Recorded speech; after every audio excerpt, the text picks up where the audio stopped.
sir. Can I carry a bag? No, thank you. Sorry. So sorry. Excuse me. What, sir? What, sir? Sorry. Watson, hurry up. Come on, the train's going. Yes, what's happening here? Excuse me. Was it a close call, Holmes? It certainly was. If you hadn't lingered to pass the time of day with that barmaid, we'd have had ample time. How did you know that I... Your elbow, it's wet. Well, you've obviously been leaning on a bar somewhere. And if I know you, it wasn't a bar man.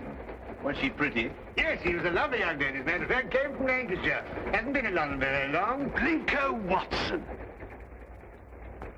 Sardines Dalton! Oh, I say, what a small world it is. Oh, good old Blinko. Best smile of the school ever had. Oh, I say, oh, man, you're putting it on a bit here and there, aren't you? Oh, particularly there. Oh, well, you know. Say, Holmes, do you know sardines?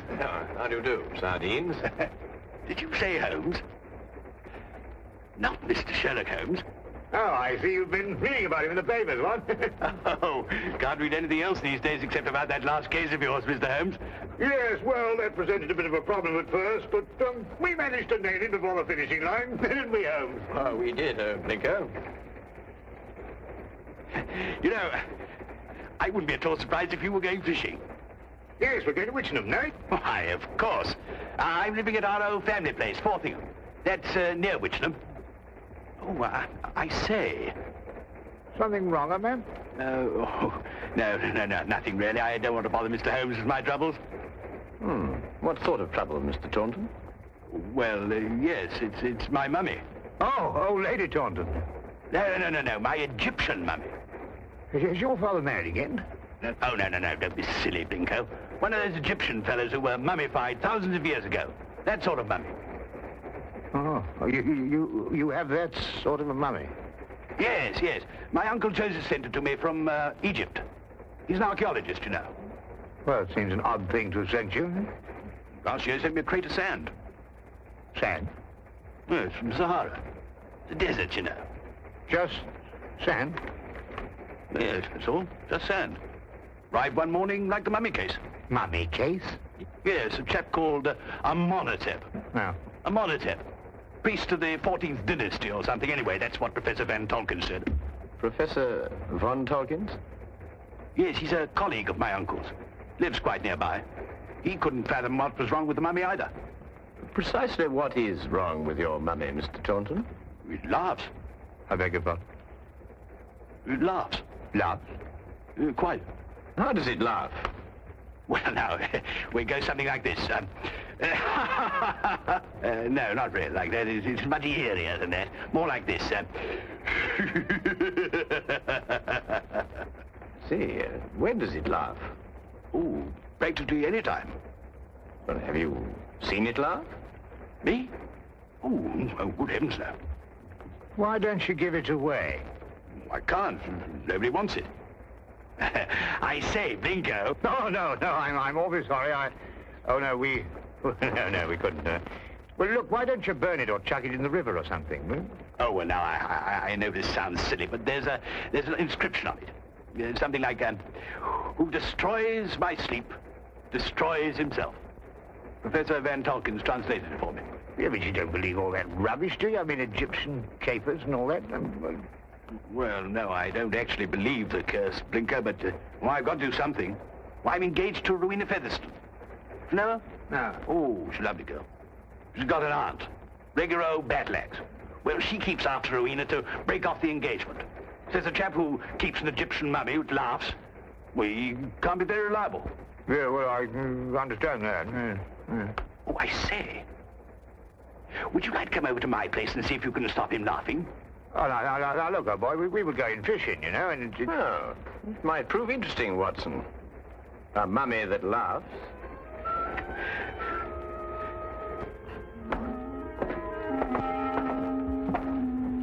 This is, Amenhotep. Well, he doesn't look as if he had much to laugh about. You wouldn't think so, would you? Wait till you hear him, Blinko. Frightening, positively frightening. 14th dynasty, I see. It's an exceptionally fine sarcophagus. I must say the funerary carvings of the 14th dynasty were the most beautiful ever known. Ah, yes. Amenhotep was a priest-warrior. And here's the curse. Yes. Who destroys by sleep, destroys himself. Makes you think, what? Ow. This thing's full of splinters. I'm always pricking myself on it. When did the mummy start laughing, Reggie? As soon as you received it 6 months ago? No, rather not. First, he was very well behaved. Quiet as a lamb, then he started it about a month ago. I see. I take it these are the other Egyptian trophies your uncle sent you. Yes, rather. I stick them all in this room here. I call it my Egyptian room. You know, I wouldn't like Uncle Joseph to come back and think I didn't appreciate the gifts he sent me. Pretty touchy about the things they dig up, these archaeological fellas. Yes, quite naturally. Has your uncle been in England recently? Oh, no, not since he went galloping off east as a young man. Must be at least 40 years, I think. Then you've never seen him? Oh, no. Oh, I say, that's the Sahara sand I was telling you about. Oh, yes. Does your uncle never write to you? No, never. Just sends back the things he digs up. Have you got a photo of him by any chance? Yes, this one. It was taken when he was up at Oxford. I think he must have changed by now, you know, 40 years. Ravages of time and all that. Yes. Oh, I'm sorry, Reggie. I didn't know you had visitors. Oh, no, don't go, Rowena. I want you to meet my guests. This is Blinko, Dr. Watson, and Mr. Holmes, Mr. Sherlock Holmes. This is my fiancée, Miss Featherington. Mr. Sherlock Holmes, the detective? Yes. Yes, he's come to look into this mummy business for us. Have you found anything, Mr. Holmes? Why does it laugh? Well, perhaps he tickled himself to death. I keep pleading with Reggie to get rid of it, destroy it, anything. But he's afraid of the curse. Well, I'm the one the curse is going to work on, and you know what they are. Really, Reggie, this is the 19th century. And Aunt Agatha wants to know when we're going to eat. She's famished. Woman's always famished. Please, Reggie, she is my aunt. Well, I suppose I shall have to cook dinner myself. Cook left last night, 4th of the month. Say, Blinko, you cook? Well, I... Reggie, you didn't invite Dr. Watson here to cook. I'll cook. Well, maybe I better do it myself after all. We'll both cook. Come on. How many of us are there? 5? No, 6. I've asked Professor Von Tolkins to dine. I say, if you'd like a glass of sherry or a brandy or soda or something, you'll find it all in the cupboard over there. Charming girl. I say, Holmes, let's finish up this matter in short order, eh? I hear the fish round about here absolutely snapping. I wonder. You wonder what? You find something, Holmes? No, I wonder if Miss Featherington can cook.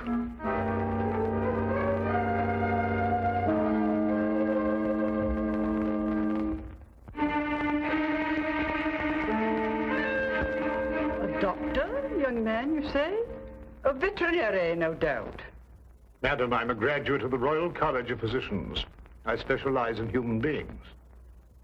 And you detect, young man, I understand. Yes, madam. I detect. Work with the police? Well, on occasion. No wonder the crime rate's going up. Rowena, do we or do we not eat?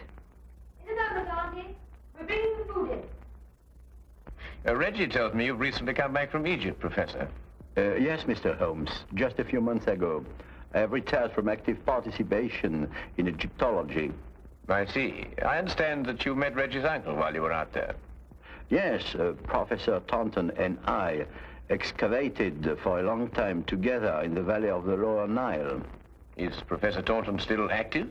Yes, Joseph is engaged in important excavation at the present time. You must be very glad to see all your old friends and relations again, Professor, after all these years. I've been gone so long, Doctor. I no longer have friends. And I'm afraid even my family wouldn't recognize me. Well, here we are at last. Better late than never, I always say. Oh, please do help yourselves, everybody. Informalities to form. Local trout. We used an old recipe we found in a cookery book in the kitchen. Didn't we, Reggie? Yes, at least I think it was a cookery book. I read something about mixing nitrogen with hydrogen or something or other at the end of it. Oh, Lord. Well, this is splendid. I haven't had a decent, well-cooked fish like this in years.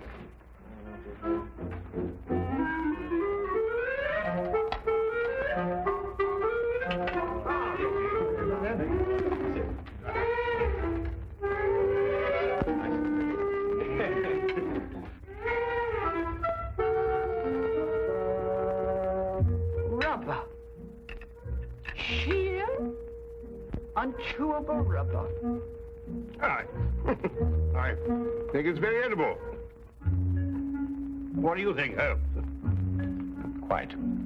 Who knows? A sauce might have improved it somehow. It's quite delicious, Miss Featheringstone. I believe you're accustomed to eating beetles and locusts, which I'm told are considered delicacies in your...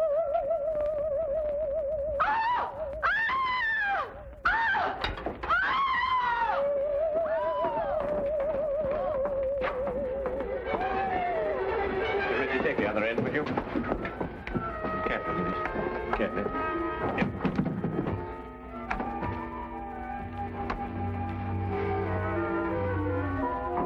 This time we heard it ourselves. Yes, Watson. This time we heard it ourselves.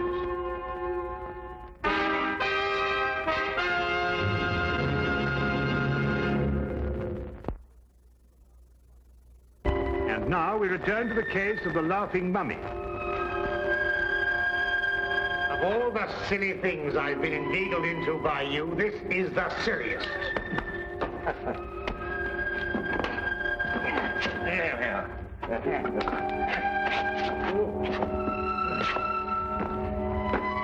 What do you expect to find up here? Something I discovered earlier this evening, Blinker. Do not address me by that ridiculous name. Ah! All right. All right, old chap. I'm all right now. But if I kill myself, I shall hold you personally responsible. Good. So we managed it somehow. Though I had my doubts on several occasions. Now, we'll soon know now. Know what? Unless I'm mistaken, this is our laughing mummy. But this is only a weather vane, Holmes. Ah, yes, but one that laughs. Listen. Good heavens. Well, it is laughing. It would appear to be so, wouldn't it? Especially with a mummy in the house. When the wind is in a certain direction, the weather vane acts as a whistle, and the resultant sound is funneled down into the Egyptian room below. But that's marvelous, Holmes. How did you stumble onto it? Well, in dealing with the occult, Watson, it's best to remember the natural phenomena come first. Here, give me a hand with this, would you?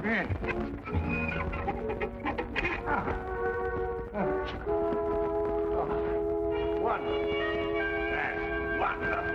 Now, be careful you come down, Holmes. Just be careful.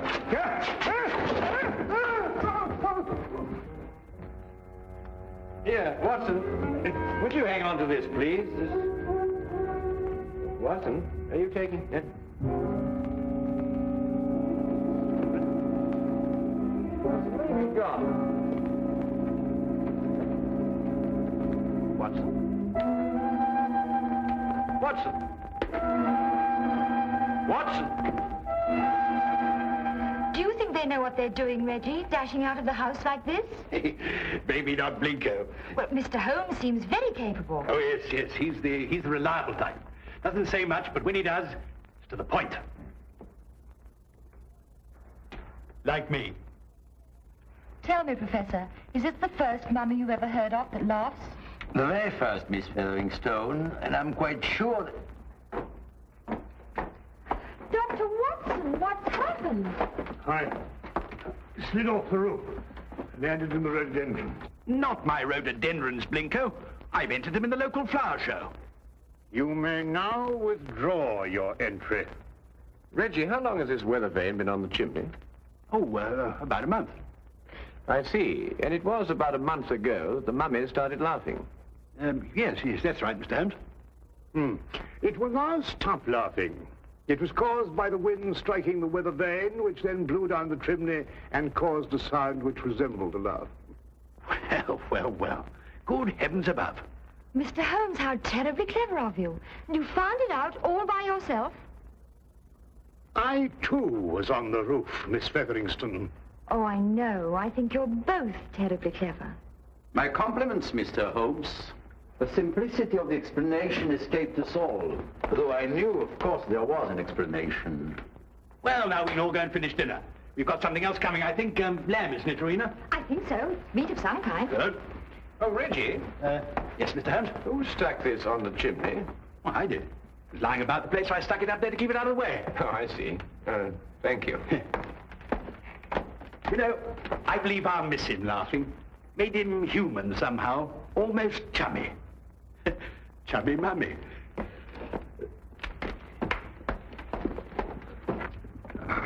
Oh, well, that's another mystery we've solved, eh, Holmes? Yes, Watson. But in solving it, we've been confronted by a far deeper mystery. And? What do you mean? You may observe the sarcophagus is of the 14th dynasty, but the mummy itself is of a much later period. Well, perhaps they had an old box lying about when the chap died. Yes, possibly. But it would have to be lying about for a very long time.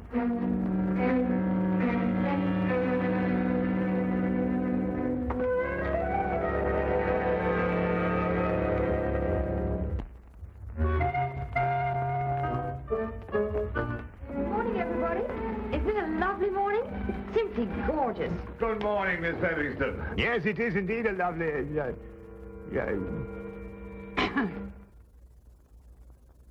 You look very refreshing, Miss Featherington. Very refreshing. And I am. No mummy laughing any longer, thanks to you, Mr. Holmes. Well, I say, what early birds we all are. Morning, everybody. Morning. God's in his heaven and all's right with the world and all that sort of thing, you know what? There's no need in invoking the name of the deity. I wasn't. I was quoting a bit of poetry or something. Shakespeare, I think it is. Tennyson, darling. Oh, really? Oh, excellent. Actually, Miss Featherston, I think, if I'm not mistaken, it's a quotation from Robert Browning. Ben Ezra. Pippa passes, Watson. Oh, yes, of course, Pippa passes. I knew it was something like that. Good morning. Oh, good morning, Professor. Morning. Have a cup of tea or a baked egg or kipper or something here, what? No, thank you. I just wanted to return this book. Oh, I say it's awful decent of you, thank you. Oh, Professor von Torkins. Yes, Mr. Holmes? Reggie has a 14th dynasty vase in the Egyptian room, which rather puzzles me. I wonder if I could impose upon you to clarify a point for me? It would be my pleasure, Mr. Holmes. Should we see it now? If it wouldn't be too much trouble, Professor. Not at all. Thank you.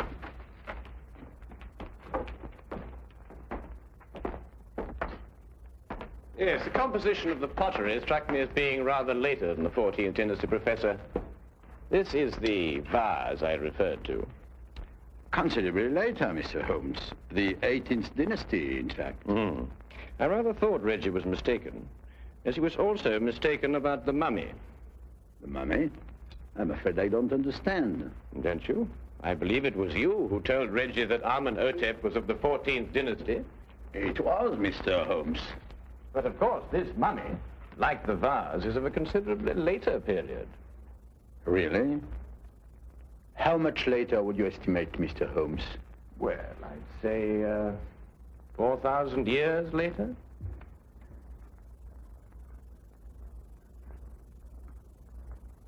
How did you determine that, Mr. Holmes?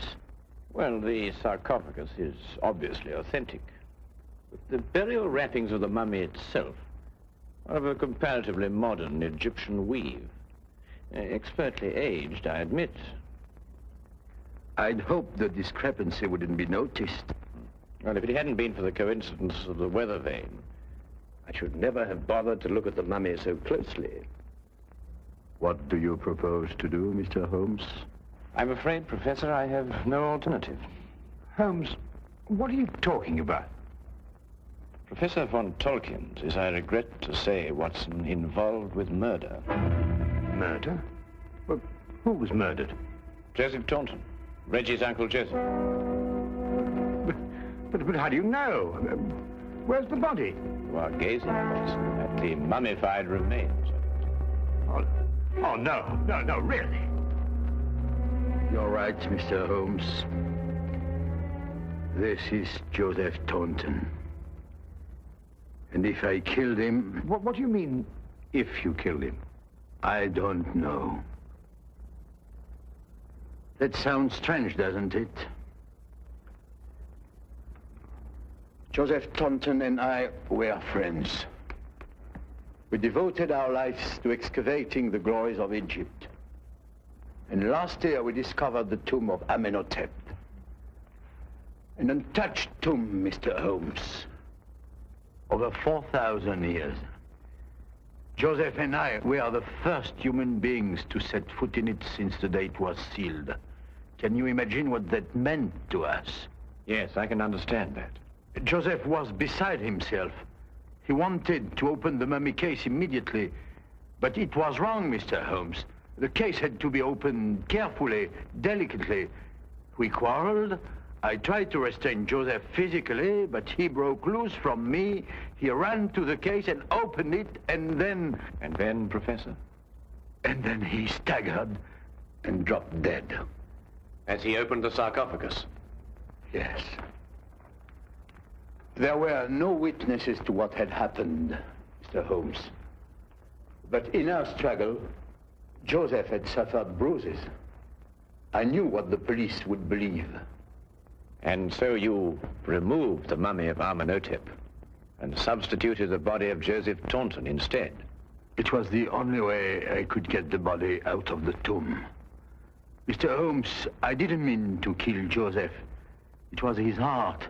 He always had a weak heart. You say he staggered, Professor. What did he do as he staggered? He grasped his throat as if he were choking. Watson, would you oblige me by removing the cover of the sarcophagus?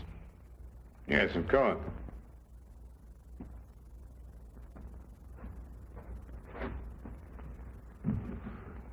Ouch! That splinter. Yes, Watson, ouch. As Reggie said, and as undoubtedly Uncle Joseph said, too. Professor, would you care to take a closer look at what Reggie called a splinter?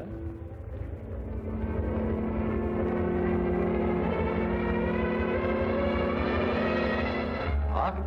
It's a hollow needle that would pierce the skin of anyone who touched it. But I don't understand. The curse of Amenhotep, and a hollow needle that contained the venom of an asp. The same snake poison that killed Cleopatra, and that killed your friend, Joseph Taunton. The most marked symptom of asp poisoning is suffocation. The victim instinctively clutches his throat. But then, it wasn't our fight. No. And traces of the poison may still be found in the body, even after mummification. I say, Holmes, you don't think there's any of that poison left in the needle, do you? Because, well, if so... The next few minutes will determine that, Watson. What? Well, how's old Amenhotep doing? I bet he's feeling down in the mouth now he's stopped laughing. You'll be glad to learn, Reggie, that the professor has offered to take the mummy off your hands. Oh, I say, that's awfully decent of you, Professor. What you going to do with him? But he's also considered giving it a fitting burial. Oh, of course. Now, why didn't I think of that? Do you realize what this means, Rowena? Now we can be married. That old... I mean, your aunt, well, she won't have a leg to stand on. But, darling, Aunt Agatha really likes you. She just pretends to think you're not very bright. Really? She likes me? I think so. Oh, well then. Let's go and tell her the good news.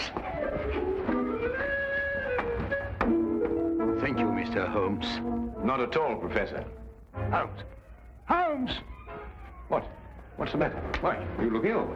It's the poison. I can't get my breath. No, relax, Watson, relax. If there'd been any poison left in that needle, Reggie would long since have joined his ancestors. Unfortunately, the curse only worked once. Oh. Ridiculous. That's all right. Oh, but Holmes. No, that's all very well, but I still can't get my breath. Not again. It's probably the food we've been subjected to. Yes, I myself would prefer some of that fish that you insist on pursuing up and down the waterways of England with such wild abandon. Yes, of course. Curse. What a nonsense.